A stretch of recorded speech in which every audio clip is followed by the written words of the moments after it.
समाधान पाटील हां पाटील राहिला मी. तर माझे मित्र युवराज आहे आणि मोहिते सर.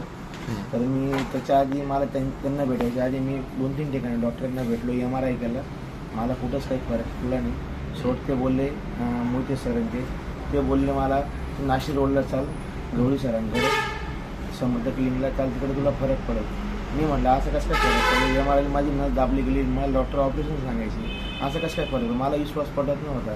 पण MRIच्या पहिले तुमच्याकडे आलो मी, तर तुम्ही मला सांगितलं 5 नंबरची काय नस दाबली गेलेली, पण मला तरी विश्वास बसायला. तरी नंतर मी MRI केला, तर तुम्ही जे मला आधी सांगितलं तेच मला तिथे निघालं.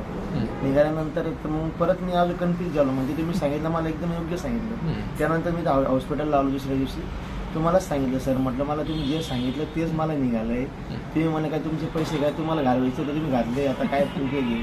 तरी मग हळूहळू आलो मी, 8-10-12 दिवस आलो. तुम्ही म्हणे ब्लॉकेज करायचे, मग ब्लॉकेजला पण मी घाबरलो. त्यानंतर तो ब्लॉकेज काढल्यानंतर माझा पूर्ण प्रॉब्लेम क्लिअर झाला. मी आता एकदम ओके जातोय, कामावर झालं, एकदम माझं काम व्यवस्थित चालू आहे. आता किती दिवसांनी आले ट्रीटमेंट? आता मी साधारण 20-22 दिवसात आलोय.